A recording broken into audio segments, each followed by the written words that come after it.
Right now, multiple agencies respond to a large apartment complex fire in Beloit. We'll take you there. Also, a court rules on the Musk voter payments in the Wisconsin Supreme Court race, if he can continue them, coming up. Plus, we're following Madison police as they arrest a 17-year-old who now faces reckless homicide charges following a stabbing. We'll share what we know at this time. That's all coming up on News 3 Now at 10. Good evening and thank you for joining us tonight. I'm Jalen Banks. Let's get a look at your first warned forecast with meteorologist Blaze Keller. Blaze, it's been quite of a cool down today. It has been, yes. We unfortunately said goodbye to the 70s and 80s, and now we are sitting underneath more seasonal temperatures, even around freezing right now across parts of the News 3 Now coverage area. Compared to the same time yesterday evening, some of us are about 40 degrees cooler. La Crosse, we're looking at you. The Dells as well. Lone Rock, we're about 36 degrees cooler than the same time yesterday. We have moved in that cooler air. It's 32 in Watoma, 33 in Black River Falls, 40 in Platteville, 41 Monroe, as well as in Janesville. We're at 37 in Oregon, as well as 37 in Verona. So we have said goodbye to the warmth, but we're also seeing more of that rain and snow activity. A light little mist outside here at the station in southwestern parts of Madison, but we turn our attention north into Juneau and Adams County. That's where we see more of that rain-snow mix. Off towards Viroqua as well. Most of that moisture still into parts of Minnesota. That's going to stay in northern Wisconsin, but we'll watch as a few showers and maybe a thunderstorm or two move in as we head into your overnight hours, and stick with us through at least the morning hours on your Sunday. We're going to talk about alert day conditions expected on Sunday, and then talk about what lies ahead for our next work week in the full forecast. All right, sounds good, Blaze. We'll see you in just a bit. And you yourself at home, you can track the forecast for yourself on the First Warn Weather app. It has hourly planners, road conditions, and even radar. You can download it for free in your phone's app store. Just search WISC Weather. Just after 1:30 this afternoon, multiple agencies responded to an apartment complex fire in Beloit, located at 926 Cleora Drive. Over 10 agencies responded to the fire, some even from Illinois. Rock County Dispatch shares with News 3 the fire was battled for well over an hour. Earlier today, the Beloit Police Department put out a statement on Facebook saying they're searching for Layla Beck. BPD says she was last seen Thursday leaving Beloit Memorial High School, and she may have been seen Friday night in Beloit as well as in South Beloit. BPD is asking if you have any information to call 608-757-2244. What police are calling an overnight homicide in Madison. A 17-year-old boy is accused of stabbing his father to death. This happened right across the street from the Hilldale Mall in Madison. Our Tanisha Shaw talked to a neighbor that called 911. We heard a lot of shouting first, and we didn't know what to do. Prakash Pandey came home to commotion outside of his apartment on Midvale Boulevard early Saturday morning. Shouting was coming from the front and from the apartment, and then my roommate actually heard a lot of shouts from the parking lot behind our building, and then we decided to take a look. I spoke to family members that did not want to go on camera, but they told me a 17-year-old stabbed his dad after a physical fight. Madison Police Department say the 39-year-old died at the scene. I can't actually describe what I felt other than feeling genuinely scary. The stabbing took place somewhere in this parking lot. A neighbor told me that he saw a body sitting in blood for 5 to 7 minutes. When you see a man lying covered in blood and somebody trying to help him in panic, and you see he has been stabbed just behind the parking lot of our own building. Our own neighbor was stabbed, and that leaves a pretty big scar. MPD confirmed they found a knife at the scene and arrested the teen, Alexander Velasquez, on second-degree homicide charges. The family told me off camera that this issue could have been resolved with the conversation. Reporting in Madison, Tanisha Shaw, News 3 Now. Tanisha, thank you. Elon Musk may go ahead for now with the $1 million payments to Wisconsin voters after Wisconsin Appeals Court declined Saturday to block the payments. The opinion, written by a panel of 3 judges based out of Madison, argued the lawsuit seeking to block the payments needed to work its way through lower courts first. On Friday, a Columbia County judge declined to hear the lawsuit by the Sunday deadline. Musk is scheduled to release the payments. That lawsuit was brought by Wisconsin Attorney General Josh Kaul, who sued Musk to block the payments, alleging they ran afoul of state election law. The appellate court's decision was reached in part by Judge Joanne Kloppenberg, who previously ran for state Supreme Court with liberal backing. The case could make its way before the state Supreme Court, which currently has a 4-3 liberal majority. Coming up next on News 3 Now at 10, Blaze Keller returns with a complete look of your First One forecast. And an earthquake in Asia leaves over 1,600 people dead, the latest on recovery efforts. Plus, the looming Trump tariffs may make car buying even more expensive. We break it down after the break. You're watching News 3 Now at 10. The death toll from Friday's earthquake in Myanmar has surpassed 1,600. Rescue workers are racing against time in search of survivors. The quake was also so powerful, it toppled buildings 600 miles away in Thailand. CBS's Anna Corin has the latest. In a race against time, rescuers search for any signs of life in Mandalay following Friday's violent quake. Many using their hands to clear the rubble.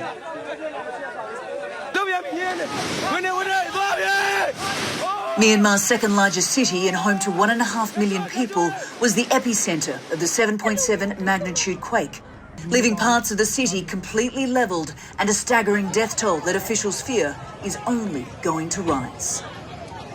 The impoverished country has been engulfed in civil war since the military junta seized power in a coup 4 years ago.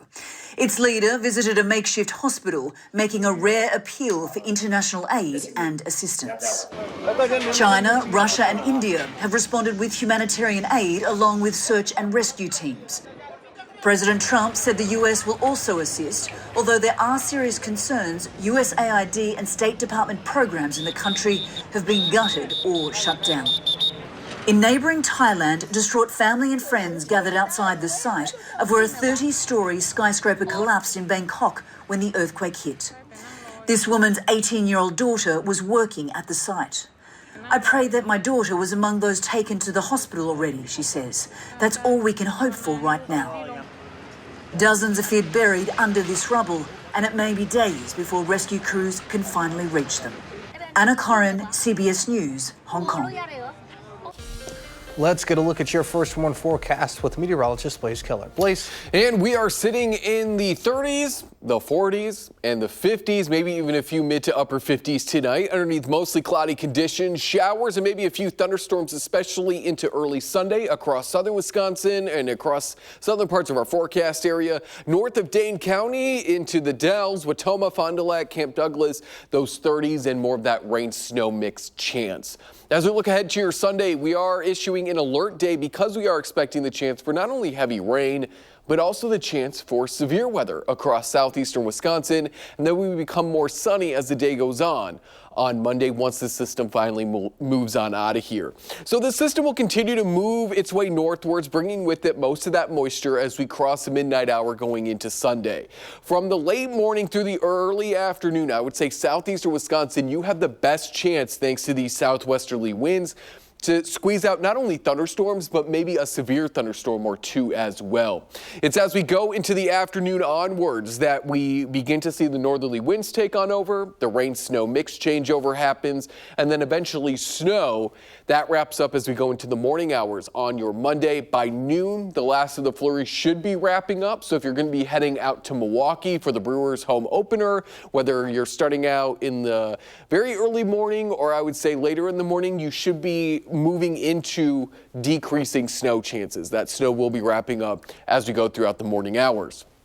And I mentioned that we do have that severe weather threat. Here's that marginal risk for severe weather for anybody in the green on Sunday.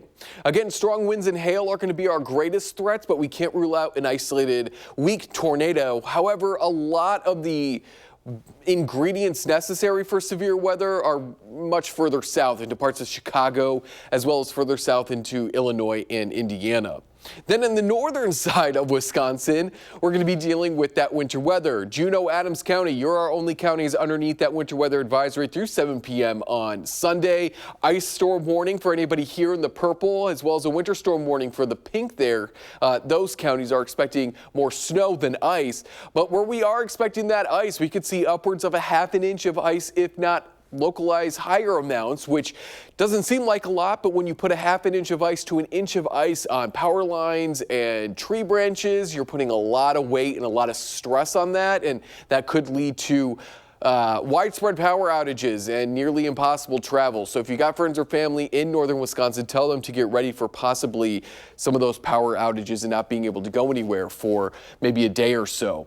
In terms of snow, we're looking at about an inch or less across a lot of southern Wisconsin. A pocket between, I would say, 1 inch to 2 inches is certainly possible, especially further north. This is going to be more of that wet, heavy snow, which will very quickly, I would say, melt, because we're back into the upper 30s to low 40s on Monday, mid 40s on Tuesday, 60s by Wednesday with, again, that chance for showers and thunderstorms. So we're very quickly going to get rid of this snow that is expected to fall Sunday night into Monday. Monday's going to be breezy, so if you are going to be heading out to Milwaukee, just know that those winds are going to be a bit breezy out of the northwest, gusts upwards of 20 miles per hour, but we're going to be inside as we watch the Brewers, so just dress for the couple minutes that you're going from your car to the stadium. Yeah, I'm going to assume the roof will be closed, but Blaze, what's going we don't on? know. I was just wearing shorts not too long ago. Now, got to throw back on the jacket. What's going on is called spring. And this is spring in Wisconsin. And this is a time where we get these really nice warm days, and then Mother Nature reminds us, hey, we're not supposed to be there quite yet. So Mother that's why Nature we're here. reminding us, like, hey, I'm still in charge. Yeah, oh yeah, and she'll keep doing this until we get into the heart of summer. All right, well, sounds good. Thank you, Blaze. President Trump is insistent. He says the United States will do whatever is necessary to obtain Greenland.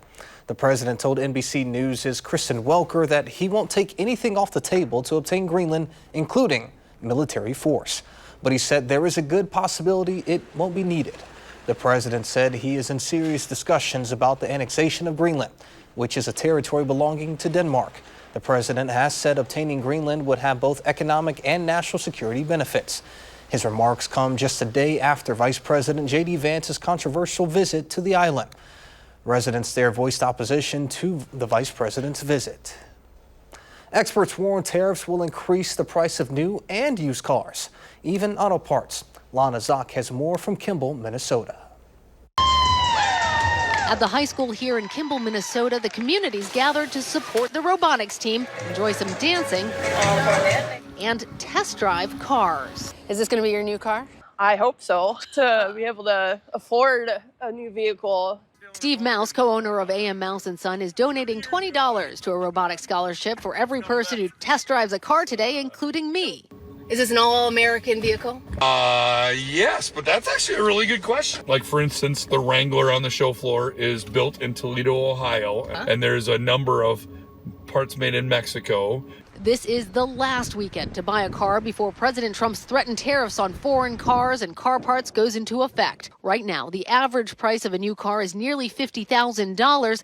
Tariffs are expected to make that number jump by $5,000 to $10,000. It seems like now would be a good time to pull the trigger. Experts warn the tariffs will increase the price of new and used cars, even auto parts. This is a fairly significant tariff because it's across the entire auto industry. There's not a car that's completely immune. Here in Kimball, Mouse says many buyers are trying to lock in a pre-tariff price, but it's also having a chilling effect too. I am concerned that just the thought of these tariffs is going to cause hesitation for our buyers. I always like to have something newer, but with the price of things, it's just kind of think you better just hang on to what we have. Here in GOP Congressman Tom Emmer's district, a lot of the people I spoke with said even if they don't support Trump's permanent tariffs, they still support the president. And I want to show you this. All of these American cars carry this sticker that show a lot of their parts came from another country.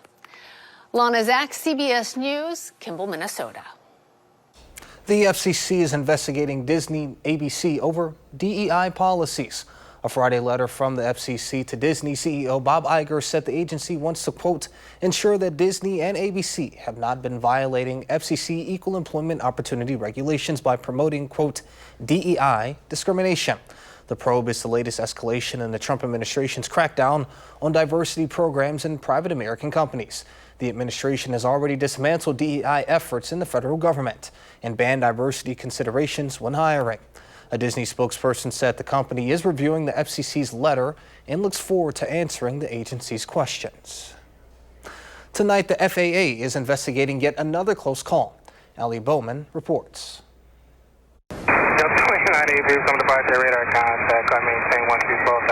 These commands from an air traffic controller followed a collision warning inside the cockpit of Delta Flight 2983.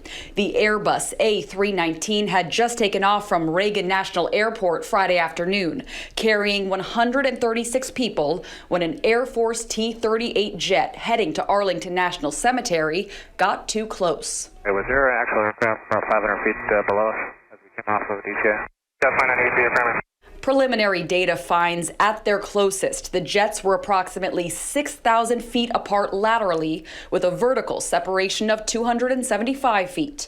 Former chair of the National Transportation Safety Board, Robert Sumwalt. Yeah, these airplanes would not have collided, but they were still much closer together than the FAA requires them to be. The incident follows January's deadly mid-air collision between an American Airlines regional jet and an Army helicopter at Reagan Airport. Clearly, something was missed. On Capitol Hill Thursday, senators grilled the Federal Aviation Administration and Army about the accident. The NTSB has identified at least 85 extreme close calls at the airport over the last 3 years. Our air traffic system needs modernization. I can assure you the flying public, to fly is safe. And on Thursday, the FAA implemented a new safety system to broadcast military aircraft positions around Washington, D.C. It's unclear if the jet yesterday was using that system. Additionally, the FAA says a small aircraft crashed in a residential area of Brooklyn Park in Minnesota around 12:20 this afternoon. According to the FAA, the plane departed from Des Moines International Airport in Iowa and was heading towards Anoka County Blaine Airport in Minneapolis at the same time of the incident. There was no report yet on how many people were on board when the plane crashed. Governor Tim Walz posted on social media that his team is in touch with local officials on the scene in Brooklyn Park, and they're monitoring the situation closely. Walz goes on to say that he's grateful for the first responders for answering the call. And coming up in sports, Andrew tells you about a homecoming to forget. Highlights from the Brewers' battle with the Bronx Bombers next on News 3 Now. One of the best pitchers in this ballpark for the last few years. It is not even April, and Wisconsin softball has already matched their win total from last season. And today they had their chance at their 22nd win of the year and a sweep of the Iowa Hawkeyes. Trailing 2-0 in the third, and Molly Schlosser, who was sensational in this series, doubles off the left field wall to tie it up. And then in the fourth, leading 4-2, the rain started to fall along with some more extra base hits. This time it's Olivia Bark extending the Badgers' lead. She went 6 for 10 on the weekend, helping Wisconsin complete the sweep. The Brewers' biggest acquisition from this past offseason was trading for the Yankees' Nestor Cortez, who made his crew debut today against his former team. An opportunity he described as electric, adding, "Hopefully I dominate." But he did not do that today at Yankee Stadium. His first 3 pitches in his new threads all resulted in Yankee home runs. That's right, the first pitch of the game, gone. Second pitch of the game, out of here. And his third pitch, well, you guessed it, another home run. Nasty Nestor lasted just 2 innings, allowing 8 runs on 5 home runs, while walking 5 more batters. By game's end, New York had notched a franchise record 9 ding-dongs in a game and went on to win it 20-9. And we hope it's a much different result on Monday when the Brewers play at home for the first time in 2025. Their game against the Royals will be right here on News 3 Now, but you can tune in all day to Channel 3. We'll have coverage from AmFam all day long. Edgewood College's Cutting Edge program gives students with intellectual or developmental disabilities an inclusive college experience. The school's baseball team partnered with that program today, inviting Cutting Edge students to throw out a first pitch before the Eagles baseball team took the field in their brand new City Connect jerseys, which were sold directly after the 2 games today. That was to raise money for the Cutting Edge program, and the team tells me using sport to raise awareness for a good cause is a no-brainer. This is a great opportunity for Edgewood College to show our inclusive environment. It's an awesome feeling just to have everyone here through baseball. Personally, I would say for myself, I was in the Cutting Edge program as a student, and now as an alumni member, it's been amazing to see. And earlier tonight, Florida men's basketball punched their ticket to the Final Four, and to celebrate, this Miami skyscraper created the world's most enormous electronic alligator. As you can see, Albert is 700 feet tall. Certainly have never seen a reptile quite that big, but they're not the only team that punched their ticket to San Antonio. Yeah. Duke 2 is headed to the Final Four. They will get the winner of tomorrow's game with Houston and Tennessee battling. Later in the day, we will get to see Auburn and Michigan State go after it. Both those games will be right here on CBS. Do you have any winners that you might think we'll get it tomorrow? I'm gonna pick Auburn. I feel as if they've been knocking on the door the last few years. I think they have a little bit more offense than Michigan State. I'm not a college basketball aficionado. Football is more my speed. When it comes to Houston and Michigan State, Houston and Tennessee, I think I'm gonna go with Houston as well. Similar to Auburn, been knocking on the door. They've been, one of those teams that get picked to make the Final Four and eventually win the Natty the last few years. I like their head coach, so I'm just going to roll with them. Yeah, I think so. I think I'll go Michigan State just to be contrarian a little bit, because I think Houston's going to win as well. If they don't, that would mean 4 number 1 seeds are headed to the Final Four. You don't see that very often. It's been at least 10 years since that's happened. It seems like this is the year that'll happen. I think so. We'll see, though. Chalk madness, as they call it. All right, well, sounds good. Thank you, Andrew.